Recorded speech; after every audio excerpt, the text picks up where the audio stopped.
देखिए, income tax return भरते वक्त जो कॉमन मिस्टेक होती हैं, मैं आपको 5 इंपॉर्टेंट पॉइंट बताना चाहूंगा। पहला पॉइंट कि आपको अपना रेसिडेंशियल स्टेटस सेलेक्ट करना है।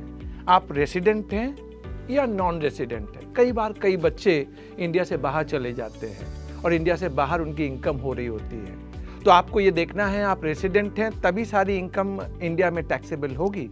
अगर आप नॉन रेसिडेंट हैं तो सिर्फ इंडियन इनकम जो होगी वो टैक्सेबल होगी, यानी रेसिडेंशियल स्टेटस आपको देखना है। दूसरा, आपको ये देखना है कि आप ओल्ड रेजीम में हैं या न्यू रेजीम में। इनकम टैक्स में 2 रेजीम हम सभी को मालूम है, और बाय डिफॉल्ट फाइनेंशियल ईयर 22-23 जिसके लिए हम ITR भर रहे हैं, आपकी ओल्ड रेजीम होगी बाय डिफॉल्ट। अगर आप नया सेलेक्ट करना चाहते हैं तो आपको सेलेक्ट करना पड़ेगा। तीसरा पॉइंट है ITR रिटर्न का फॉर्म जो आपको सेलेक्ट करना है। देखिए, 7 स्पेसिफाइड ITR के फॉर्म हैं। अब आप सैलरीड हैं तो आप सोच रहे होंगे कि आपको कौन सा ITR का रिटर्न फॉर्म सेलेक्ट करना है। तो ITR 1 क्या कहता है? अगर आपकी इनकम 50 लाख से नीचे हो, इनकम सैलरी और पेंशन से आ रही हो, और एक ही हाउस प्रॉपर्टी होनी चाहिए आपके पास, ITR 1। ITR 2 कब होगा? जब 50 लाख से ऊपर आपकी इनकम है, मोर देन एक हाउस प्रॉपर्टी है आपके पास। और ITR 2 के केस में इंपॉर्टेंटली कैपिटल गेन आ जाएगा। और इसमें आपको एक और चीज ध्यान रखनी है, अगर आपकी कोई फॉरेन एसेट और फॉरेन इनकम है वो भी आपके लिए ITR 2 के अंदर आएगी। और 2 चीजें जो लोग भूल जाते हैं या गलती करते हैं, अगर आप किसी कंपनी में डायरेक्टर हैं तो आपको ITR 2 और डिस्क्लोजर भी करना है आपको। और नेक्स्ट जो इंपॉर्टेंट बात है कि अगर आप किसी अनलिस्टेड इक्विटी शेयर्स को होल्ड भी करते हैं तो आपको ITR 2 सेलेक्ट करना पड़ेगा।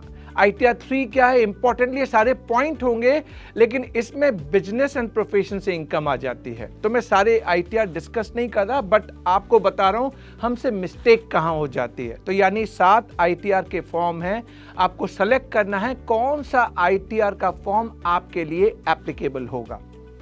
चौथी बात, अब आपको सारे डॉक्यूमेंट एक साथ गैदर करने हैं। सबसे पहले डॉक्यूमेंट, आप सैलरी क्लास है, फॉर्म नंबर 16 आपको मिलता है। आपको मालूम पड़ता है कि आपके एम्प्लॉयर ने कितनी सैलरी आपको दी है और उस पर कितना टैक्स डिडक्ट किया है।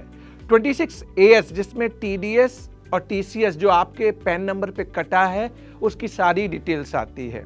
उसके साथ एक नया फॉर्म है AIS, एनुअल इंफॉर्मेशन स्टेटमेंट।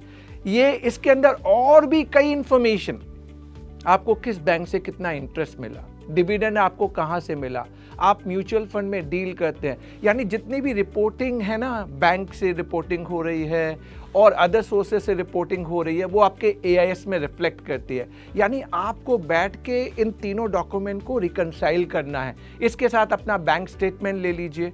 आपके पास जो डॉक्यूमेंट प्रूफ है, आपने LIC में कितना इन्वेस्टमेंट किया, अगर आप डिडक्शन क्लेम करते हैं तो वो डॉक्यूमेंट भी आपको गैदर करने पड़ेंगे। PF में आपका कितना गया, PPF में कितना गया, NPS में कितना गया, तो सारे डॉक्यूमेंट एक जगह लेके आइए, उसको एक रिकंसाइल कीजिए, बैलेंसिंग कीजिए। कई बार ऐसा होगा कि आपको लगेगा आपके 26AS में करेक्ट डिटेल्स नहीं आ रही है, फॉर्म नंबर 16 में करेक्ट डिटेल्स नहीं आ रही है। हो सकता है आपके एम्प्लॉयर ने गलत TDS का रिटर्न भर दिया हो। तो अगर गलत आ रही है तो एम्प्लॉयर से बोलिए आप इसे करेक्ट कीजिए। अगर वो करेक्ट नहीं करता या AIS में गलत इंफॉर्मेशन आ रही है तो आप घबराइए मत, जब आप डॉक्यूमेंट लेके बैठेंगे तो उसे रिकंसाइल कीजिए, जिससे आपको यह मालूम पड़ जाए मेरी करेक्ट इंफॉर्मेशन क्या है, और करेक्ट इंफॉर्मेशन के साथ आप अपना ITR भरिए। ये जो डॉक्यूमेंट मैंने आपको बताए हैं ना, मिस्टेक कई बार क्या होती है मालूम है? पहले तो हम डॉक्यूमेंट अपने पास रखते नहीं, डिडक्शन क्लेम कर लेते हैं। जब डिडक्शन आप क्लेम करेंगे तो कल आपके ऊपर IT स्क्रूटनी भी आ सकती है। अगर आपने गलत डिडक्शन क्लेम किया और कम इनकम टैक्स पे किया है तो आपके ऊपर इनकम टैक्स की लायबिलिटी भी आएगी, इंटरेस्ट भी लगेगा और 200% की पेनाल्टी। प्लीज, इसीलिए मैं कह रहा हूं ये सारी चीजें आपको पहले कैलकुलेट करनी है और मिनिमम कितने सालों के लिए मेंटेन करना है? 10 साल, 10 इयर्स, यानी आपको मेंटेन करना पड़ेगा। और जो लास्ट एंड फॉरमोस्ट जो मिस्टेक हमसे होती है, हम ITR तो भर देते हैं पर वेरिफिकेशन करना भूल जाते हैं। पहले क्या होता था, हम ITR भरते थे, उसका प्रिंट आउट लेते थे और हम भेजते थे जो सेंट्रल प्रोसेसिंग यूनिट है वहाँ पे। अब ऐसा कुछ नहीं होता, अब सारा डिजिटल हो गया है, यानी विद इन 30 डेज आपको अपना ITR वेरीफाई करवाना पड़ेगा। जब आपने वेरीफाई कर दिया तब उसको माना जाएगा कि आपने अपना इनकम टैक्स रिटर्न भर दिया है। अगर आपने वेरीफाई नहीं किया तो मान लिया जाएगा कि आपने ITR भरा नहीं है। तो यानी ये सारे पॉइंट आप ध्यान रखिएगा कि हमसे मिस्टेक ना हो जाए एक करेक्ट ITR भरने के लिए।